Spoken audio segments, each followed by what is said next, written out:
High above the cornfields of Iowa, United Airlines Flight 232 is in serious trouble. I have it. What was that? One of the DC-10's 3 engines has exploded. The plane is out of control. Close the throttles. The crew's best hope at landing happens to be in the cabin. Denny Fitch knows more about flying a DC-10 than almost anyone on Earth. That's how I transitioned from a passenger to a crew member. You want to go forward out? Let it come back, it'll lead it away. But nothing in his vast experience has prepared him for what he finds. Lost all 3 hydraulic systems. I took it all in. The immediate, fast conclusion is, Denny, today is the day you're gonna die. Mayday, mayday.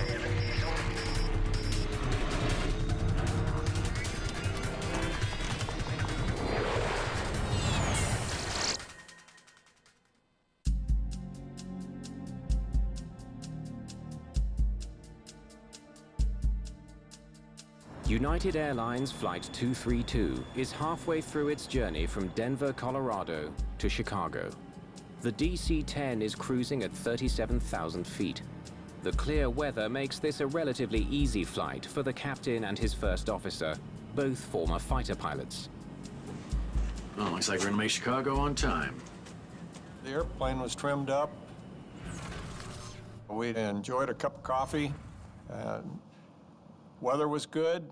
There was absolutely no reason why we shouldn't have a pretty normal flight that day. Today is Children's Day at United Airlines. A child's ticket costs only a penny.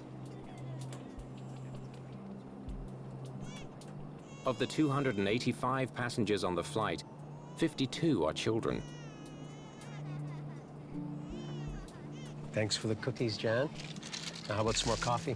Denny Fitch is a United Airlines pilot and a flight instructor for the DC-10. The flight was normal in all respects. We had climbed altitude. The lunch had been served. The tray was being removed, and I asked the flight attendant if I may have a cup of coffee. Heading home for a few days? Yeah, be good to get back.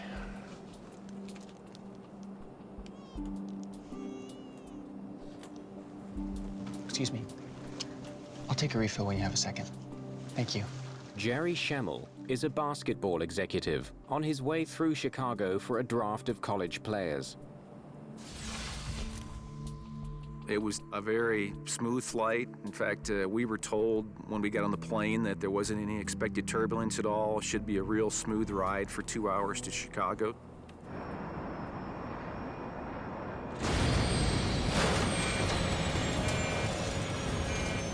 And all of a sudden with a bang, it's just like being thrown into a great big tornado of activity. First Officer Bill Records immediately shuts off the autopilot and takes manual control. I have it. What was that? There was no alarms at all, no bells, no whistles, no lights flashing, just this big explosion, and that was it. First thing I thought when I heard it, and then I could feel it kind of rip through the cabin, was a bomb has gone off. And I thought, that's it for everybody. And the conscious thought hit me that people don't survive bombs going off in planes. Denny Fitch pays close attention to the DC-10's every move. The coffee cup no longer had coffee in it. It was all over the table linens. My fanny was no longer in the middle of the seat. It was now up against the left armrest. That was followed by 10 seconds of quite pronounced, violent airframe shuddering. I got control. Check the gates. The pilots can barely control the plane. Captain Al Haynes tries to figure out why. The airplane was shaking so bad you couldn't read the instruments, and you had to lean way up near the panel to read it. We lost the number 2 engine. The DC-10 has 3 engines. The number 2 engine is mounted on the tail. It's the one that suffered a catastrophic failure. The people in my area were calm, but you could tell they were very nervous. They were anticipating, like I was, what might happen, and we knew that what might happen wasn't going to be very positive. Records is not able to level the plane. We're losing hydraulics. Let's shut number 2 down. The reason you shut down an engine when it fails is you don't know what the damage is to the engine. If it kept turning, it could tear itself apart. Okay, that's got it.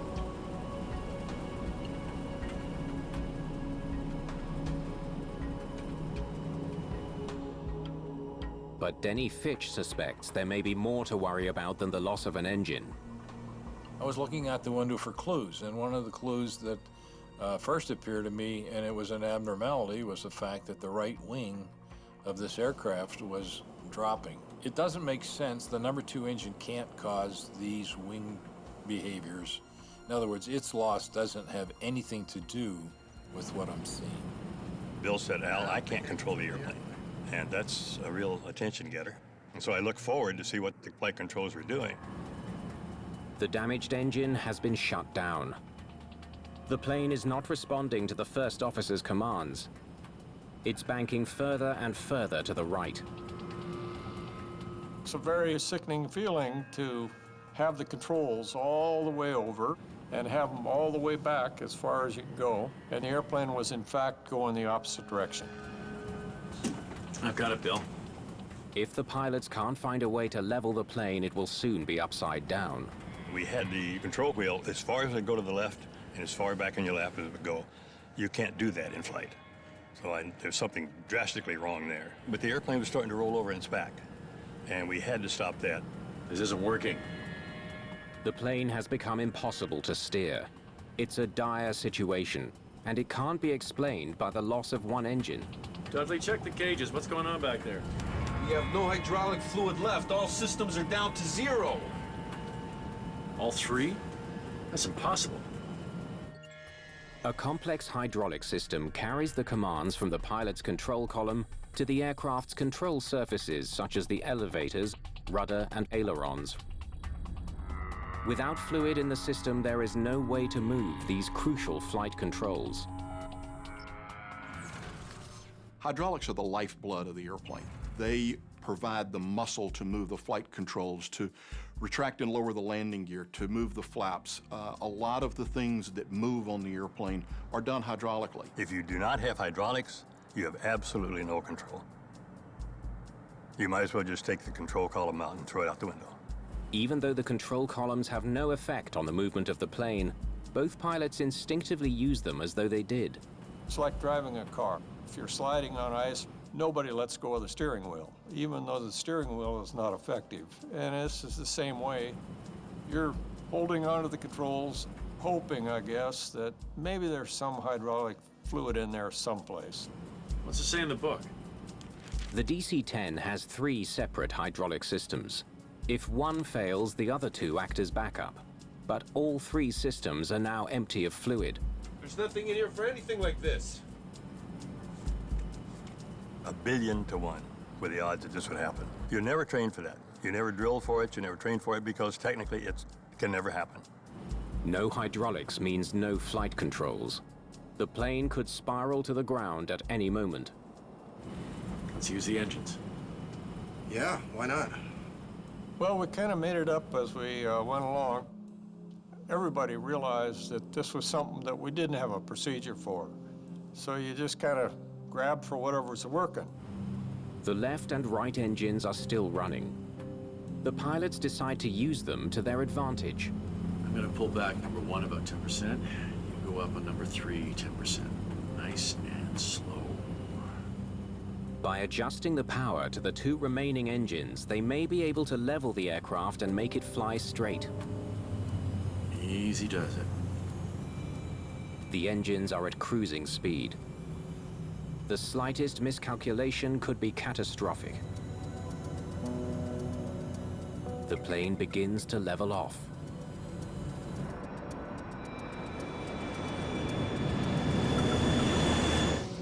Okay, that's got it. The improvised method of control seems to be working, but with no hydraulics, the crew and all their passengers are still in grave danger. Alfredo O'Hare. About 400 miles. Flying to Chicago with only 2 engines may be possible, but without flight controls, the pilots have no idea if they'll be able to make a landing. How are we gonna land this thing? None of the parts used to control the plane can be moved.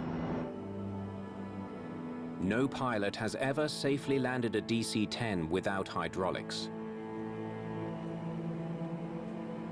296 people will soon die, unless the pilots can find a way to do it now.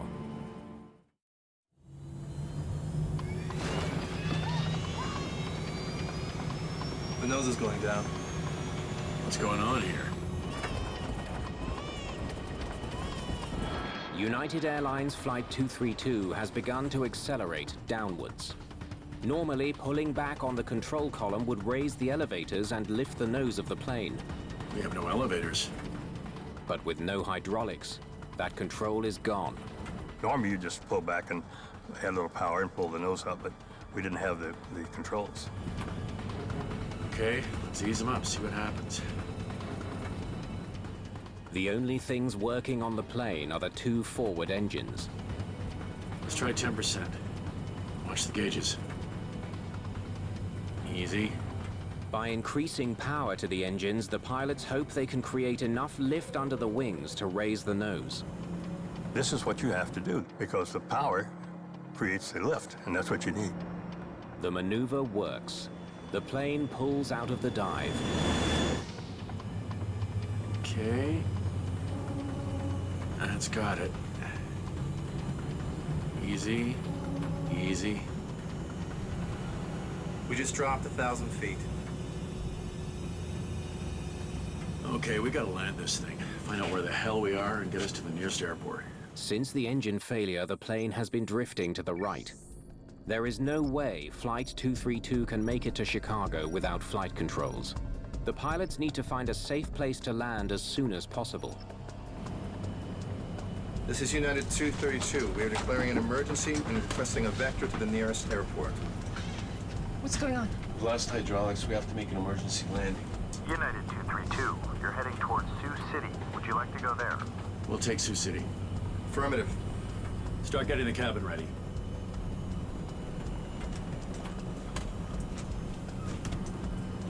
Okay, now we're climbing. The plane suddenly begins to climb. As it does, airspeed drops. The wings begin to lose lift.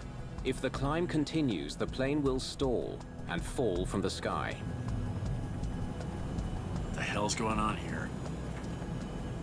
Watch the right side. I got it. To lower the nose, Captain Haynes must reduce engine power, while struggling to maintain level flight. Okay, that's got it.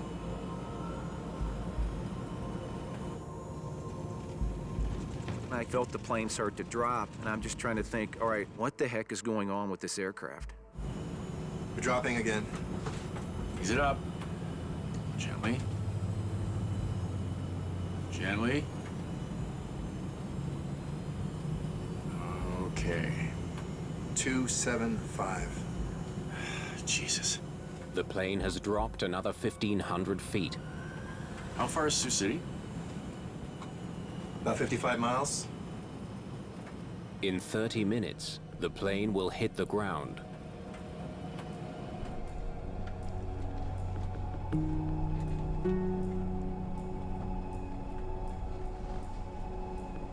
Jan, don't worry about this. This airplane will fly fine on two engines. When I told her that she replied to me, "Oh no, Denny. I just came from the cockpit. Both the pilots are trying to fly the aircraft." The captain has told us we've lost all our hydraulics. Bingo. That means no landing gear, no slats, no flaps, no flight controls. Okay. Tell the captain that you've got a DC-10 training check airman back here. If there's anything I can do to help, I'm happy to do so.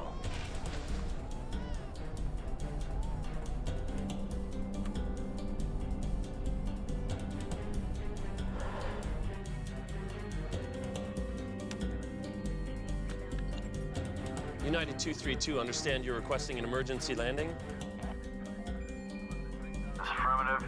We've lost all hydraulic control, requesting a vector to the airport. United 232, radar contact. Turn left heading 255. I don't think turning left is something we want to try. I wouldn't want to risk it. Agreed. The heading to Sioux City requires a left turn, but for some reason the damaged plane only wants to turn right. Forcing it to turn left could be disastrous. Okay, we're in a right turn right now. That's about the only way we can go. Tower gave us a heading to fly. We'd try to fly it. And if we would drift off to the right because we would lose it somewhere in the manipulation of the throttles, rather than try and turn left, we would just do a 360. United 232 Heavy, roger. Right turn heading 255. The pilots must execute a precise right turn without the use of the plane's ailerons. They carefully alternate power between the two engines to turn the crippled plane around. As they begin to turn, the nose suddenly falls again. The plane accelerates downward.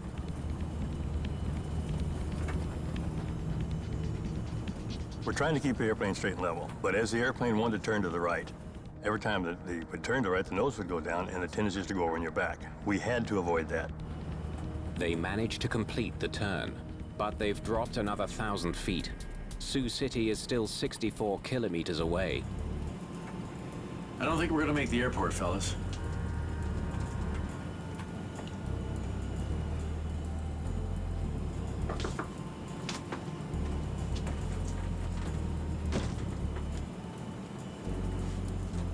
There's a DC-10 instructor on board who's offering assistance. Having a trainer or an instructor whatever, on board the airplane was a relief to us because we thought he could give us inputs that we didn't have. Maybe he could help, and he volunteered to come up, and we were very happy to have him come up. Okay, let him come up.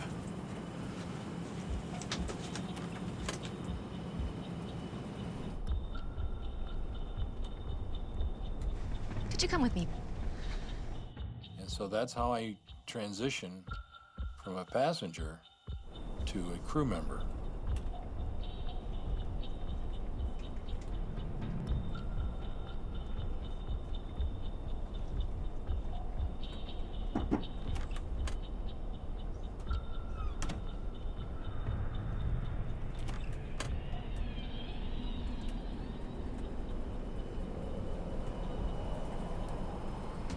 And I remember their forearms and their tendons being tense. I remember their knuckles being white. They both were on the flight control wheels, their respective wheels, trying to fly the airplane together. Now that's an anomaly because the airplane will fly quite nicely with one person and two fingertips. That's just the nature of the beast when it's normal. This is clearly not normal.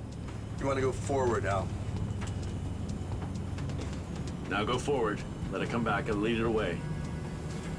Lost all 3 hydraulic systems. When I took it all in, the immediate, fast conclusion is, Denny, today is the day you're gonna die. Tell me what you want, I'll help you.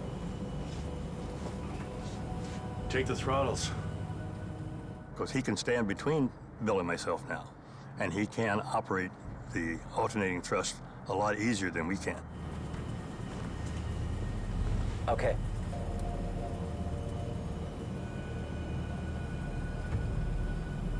Pull back, pull back. Start it down. Fitch must ease back on the throttles to stop the plane from climbing. And it didn't take long before that I started to sense the airplane's behavior. No, not yet. Wait a minute till it levels off. The flight attendants are discreetly preparing for an emergency landing. Doesn't look good. I watched the flight attendants, I think like a lot of people did, very closely, just to kind of get a feel for what they might be thinking, what they might know, what they might be feeling, and for several minutes, they just spent time clearing the cabin. Denny Fitch keeps his eyes on the control column to figure out what the pilots want him to do. Is this Sioux City down to the right? That's Sioux City. Finally, their destination is in sight. Normally, the pilots would begin reducing their speed on approach to the airport. But with no flight controls, that's something they can't do. Because of the loss of hydraulics, they were not able to configure the wings for the normal landing, so they had to come in much, much faster to maintain the necessary lift. We had absolutely no way to control the speed. That was the biggest concern of us all, was how fast we were going and to try and slow down. And there's just nothing we can do about it. If they can line up with the runway at all, they'll be hitting it at a very high speed. There's no telling what the impact will do to the plane. What was going to happen when we touched down was a great concern, because we couldn't bring the nose up for a landing attitude. And when we hit the ground, what's going to happen was a question in my mind. And were we going to actually make the runway? A little more right. Fitch continues to keep the plane level and on course by alternating power to the two engines. Intuitively, I started to sense the airplane, and I felt that it was becoming one with me, if that makes sense. I felt that the airplane was sending me signals that it was going to do something before it did. I'm Al Haynes. Hi, Al. Danny Fitch. Bill Reckitt's here. I'll tell you what. We'll have a beer when this is all done. Well, I don't drink, but I'll sure as hell have one. We were facing death. All of us were, and our passengers. United 232 is less than 10 minutes from a nearly impossible landing. No one is expected to survive.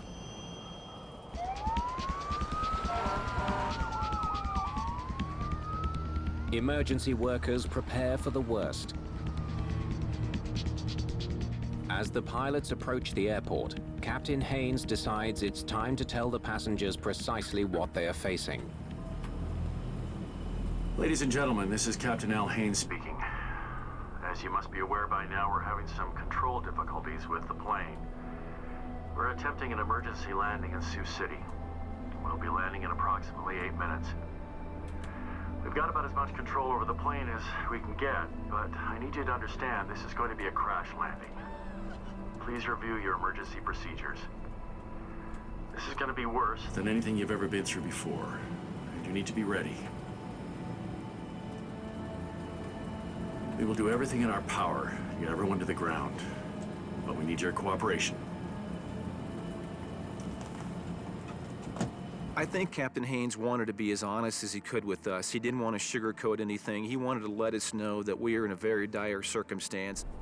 I was convinced I wasn't going to make it. I thought, this is my day to go. There was serious uncertainty as to what the outcome was going to be. I think there was a realization that the airplane was going to be very badly damaged and that there was a high likelihood of injury or worse. Okay, let's start this sucker down.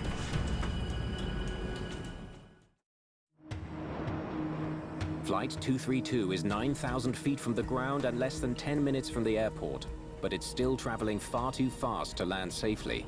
Instead of being at the normal 120, 140 knot range, they were well over 200 knots to be able to control the airplane. This means that it is going to arrive with a whole lot more force. It's going to need a much, much greater distance to land, and equally, their margin for error now becomes extremely small.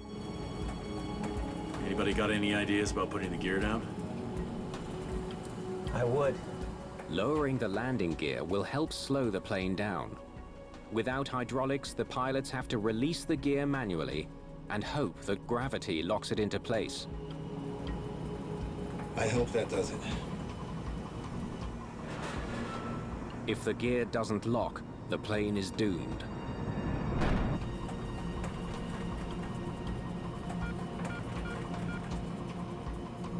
All green. The gear creates enough drag to slightly reduce the airspeed, but the plane is still traveling almost 70 knots faster than it should be. Okay, start it down now. The passengers try to prepare themselves for what may be their final moments. Last three things I said to my wife were, last three words were, I love you. I thought things were in place. for me not to survive this incident. And then the last couple minutes, I started thinking to myself, you know what, just in case you're wrong, you better get ready and form a game plan here. So the last 4 or 5 minutes, I thought to myself, all right, if you hit the ground and you're dead or you're hurt seriously, you might not be able to help. But if you aren't, don't flee the plane, don't panic, stay around, stay under control, and try to help other people as best I could. The plane is only 27 kilometers away from the airport. Do you want the seat? Yeah. You might.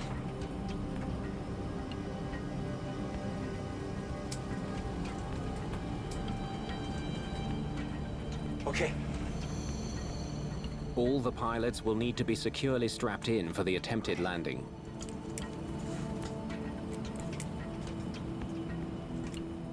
Only a few kilometers away from the airport, the crew must make another circle to the right to adjust their course. Airport's down there. Got it. I don't see it yet. As soon as it starts down, back we go. Concern within was how fast we're going to hit the ground and what's going to happen when we hit the ground. When we hit the ground hard, let's hope it's not hard enough to tear the airplane apart. Forward, forward, forward. Without flaps, airspeed is the only thing keeping the plane in the air. The pilots have no choice but to keep the engines at close to full power. Won't this be a fun landing? Hold the heading if you can. That's fine. From an altitude of 37,000 feet, the pilots have corkscrewed their way down to within sight of a runway. Now they have to get the plane on the ground. The plane is descending to the runway at 1,600 feet per minute, faster than the space shuttle comes into land. That's fine. I got the runway. It's off to the right, over there. Over there. But the pilots can't slow their plane. In fact, Fitch must increase engine speed to keep the nose up. Bring it on down. Oh, baby. Ease her on down. Tell them we're 2 minutes away from landing. 2 minutes away from landing. 2 minutes. Your attitude is you will get this done. I will do this. I will do it. I will not accept failure. I will not accept anything less than the best. And so even if I die, that's the way I die. That's the way I'm going to die.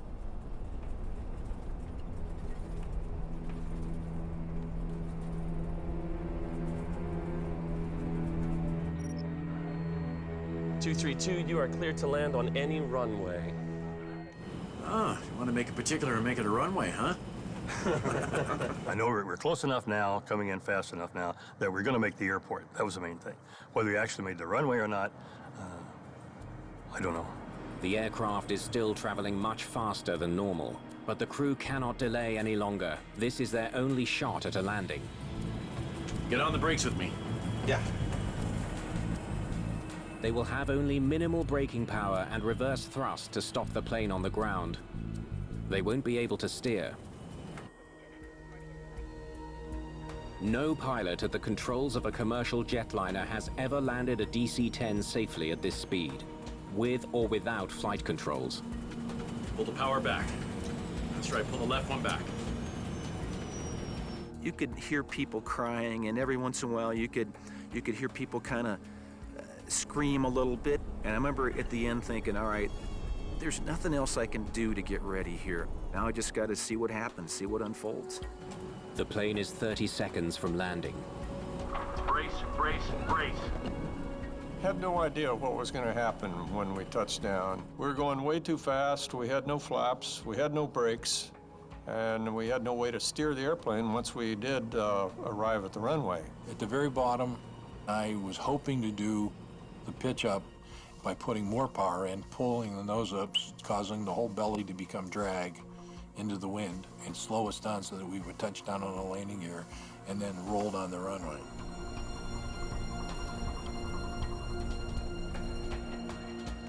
Controllers can't bear to watch what's about to unfold.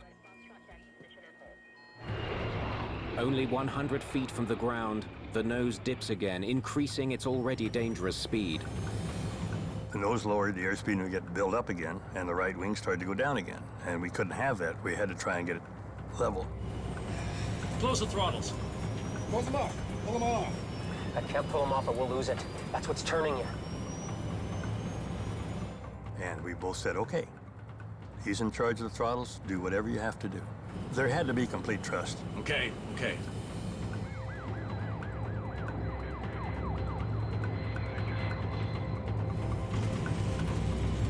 Left, Royal, left, left, left, left, left, left, left.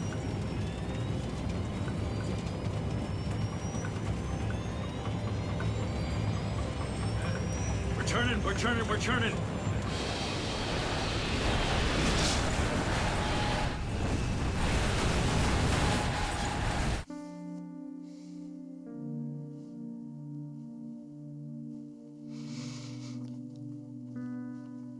Didn't get it quite right. And we hit very hard. My head smashed on into the radio rack in front of me. It's just like somebody had a giant hand on the back of my head and just was forcing me face down into this rack. We have hit just incredibly hard. I don't think for all the thoughts about what it might be like that I was ready for that impact. I could feel the plane go upside down, and then we slid upside down and backwards for what seemed like forever. I remember looking out the window and saw it got blue for a split second, darkened again to brown and green, and then more violence than I can put in words.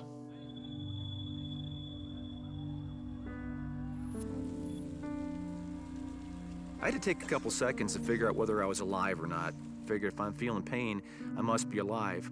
And then I realized what had happened. I realized we'd flipped over. I was hanging upside down in my chair. I had no choice but to go back because smoke was chasing us all to the back of the plane. And I finally found an opening where we had broken off in the tail section and got out that way. And I stepped out of the plane, realized I was in a cornfield, and I'd been in plenty of them. That gave me some comfort. I knew that at this point, I was probably in pretty good shape and that I wasn't going to perish in that crash. I took a couple steps out of the plane and I heard a baby crying back inside the wreckage. And I didn't stand there and weigh the risks. I didn't think it through. I just reacted to the sound. The next thing I remember, I'm back inside the wreckage. It's okay. It's okay.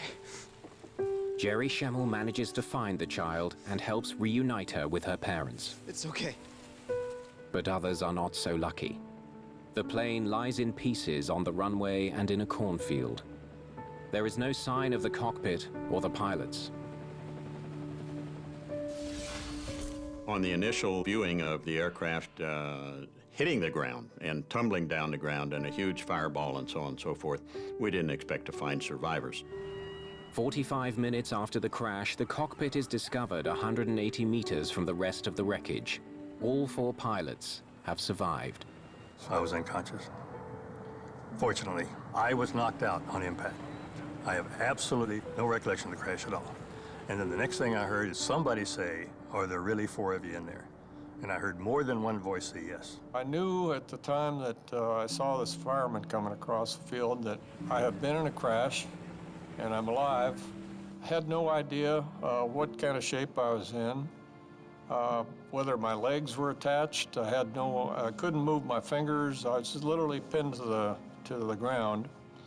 I was compressed in the wreckage. White hot pain in my back and my side. Broken ribs punctured the lung. I never lost consciousness. I have complete recall of it all. My time in the hospital, first night almost died. Subsequently, 9 surgeries and 18 months of recovery. 111 passengers and crew are dead, including 11 children. But 185 people have survived the fiery crash landing. The first feelings were, they're not likely to be any survivors out of this. And yet there were. There were a large number of survivors.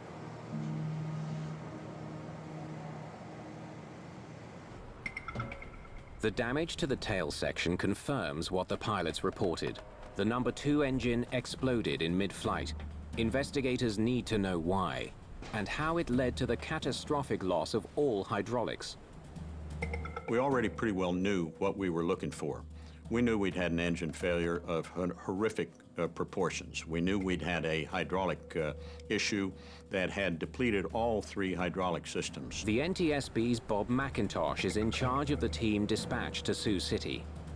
The investigation focused fairly quickly on the shrapnel, the trajectories of the various parts, and how they could have disabled the airplane in the way that it did. It doesn't take investigators long to discover that a vital piece of the engine is missing. The fan disc is such an obvious part of the front of the engine that when it's missing, you know it. The fan disc is one of the largest pieces of the engine. It is responsible for bringing air into the core. It's around almost 400 pounds. It's about 32 inches in diameter. That was missing. And we knew that it was going to be our job to find that, because that was the destructive force that had brought this airplane down. Since the accident involved the failure of such a key component, metallurgists joined the NTSB to help find the cause.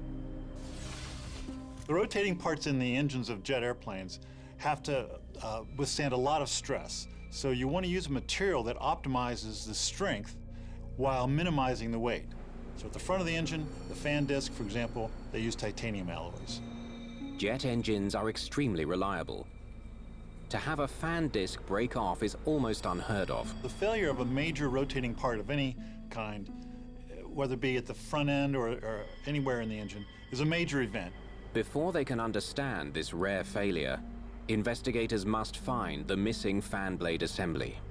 The clue to solving the mystery behind the crash is likely lying in a farmer's field somewhere in Iowa. A massive search gets underway. It was extremely frustrating to us because we knew we didn't have it, and we knew it was going to be a pretty tough job to find it. We were motivated to find it, but we knew it was going to be tough. Now I can't control the airplane. Meanwhile, investigators turn their attention to the plane's hydraulics, wondering how a system with triple redundancy could have failed. In theory, if you lose an engine, you lose one of the systems. Our challenge, recognizing that the number 2 engine was the origin of the problem, was to try and figure out why all 3 hydraulic systems had failed. Each of the 3 hydraulic systems is powered by one of the 3 engines. Since only one engine failed, 2 hydraulic systems should have kept working. Investigators examine the wreckage around the number 2 engine. They begin to see what might have happened. There was a place where all 3 hydraulic systems were getting together, and that was in the horizontal stabilizer to actuate the elevators for up and down control. All 3 of the plane's hydraulic lines concentrate at the back of the plane, below the rear engine. The number 2 system was destroyed when the fan disc blew apart. Exploding shrapnel damaged the 2 remaining systems. All the hydraulic lines were either punctured or severed. The plane essentially bled to death. So we were able to understand how an engine failure in number 2 would result in number 1 and number 3 being rendered inoperative. Left, left, left, left, left, left, left, left, left, left, left, left. Now that investigators know how much damage the broken fan disc caused, it's all the more urgent to figure out why it failed. They must find the broken piece. A $50,000 reward is offered to anyone who can find it.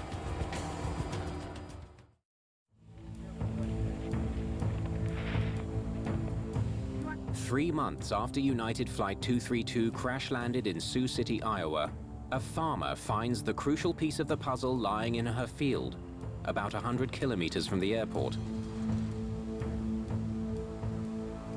This was a hole. I came across the combine, and the combine met with resistance. I backed up, and I thought, oh, my gosh, this is it.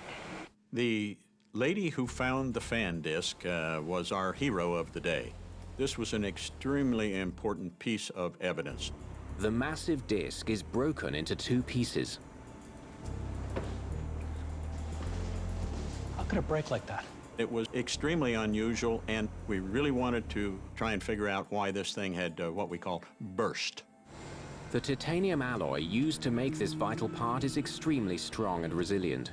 It shouldn't just snap in 2. Take a look at this. When you first see the disc broken, it's almost unimaginable to see how something so large could break into two big pieces.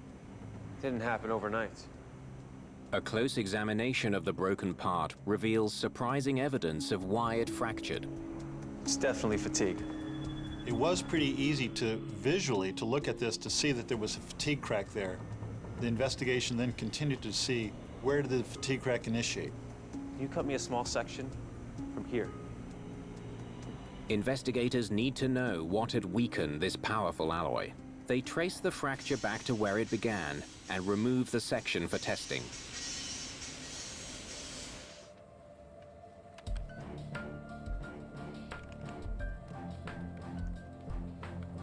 Well, well, well. They find elements that should not be in the metal, nitrogen and oxygen mixed in with the titanium. Nitrogen and other elements such as oxygen, if they are present in the titanium alloy, cause an increase in brittleness, so that when you load this area, it'll crack very, very easily. A bad batch of titanium? I'd say so. Investigators conclude that a microscopic imperfection in the titanium used to make the fan blade caused a crack that developed slowly over 17 years. It kept progressively getting bigger and bigger each time the engine started and stopped. It was only a matter of time before the disc finally broke. I had it. What was that? And disaster occurred. This part was supposed to be inspected on a regular basis, and indeed it was. But where the crack was located simply was extremely difficult to detect. The NTSB immediately recommends more thorough inspections of all engine fan discs. Titanium is now melted 3 times in a vacuum to remove impurities. Any kind of oxygen and nitrogen that might be in the material is sucked out into the vacuum and drawn out. The DC-10's hydraulic system also gets an upgrade. Designers add a series of valves so that a line can be sealed in case of a rupture. Every accident is a learning experience. And Sioux City, although it was several decades ago, continues to be a learning experience. Despite the loss of life, the pilot's actions during the disaster are hailed as a magnificent feat of flying. I think it surprised the survivors that they had made it, but it was a testament to the skill of the crew and the ruggedness of the airplane. We have no hydraulic fluid left. All systems are down to 0. That's impossible. Once they lost the 3rd hydraulic system, they were in an uncharted area with no checklist and having to improvise it. Let's use the engines. It was a catastrophic event that they made to turn out reasonably well. Tell me what you want and I'll help you. Take the throttles. Captain Haynes' decision to accept an offer of help in a moment of crisis is what many believe saved the lives of 185 people. Okay. For Al Haynes to give a perfect stranger the only thing controlling his airplane, and I think he knew clearly at this point that was all that was there, I think is a phenomenal feat. And I can't give enough kudos to him for that. All 4 pilots received the Polaris Award. It's the highest civilian aviation decoration awarded for exceptional airmanship and heroic actions. We got the airplane to the runway. That's the most we could hope for, even more than most people thought we could hope for. And to say that we were heroes in doing that, no. We were just fortunate that the things we tried worked. I was willing to give up my life. No, I mean, that's not being heroic. I mean, I was willing to give up my life. Because to me, that's my responsibility as an airline captain. You trust me. I don't want to fail that trust. Al Haynes and Bill Records were back in the cockpit within a year of the accident. For Denny Fitch, it took a bit more time. Doctors, God love them, they fixed me, but they didn't believe I'd ever make a captaincy again. They didn't think I'd ever be able to fly. I think it was 16 or 18 months later. It was Flight 187 to Honolulu. And if you've been in the cabin, you would have heard this announcement: today in command of your flight is Captain Denny Fitch. Never give up.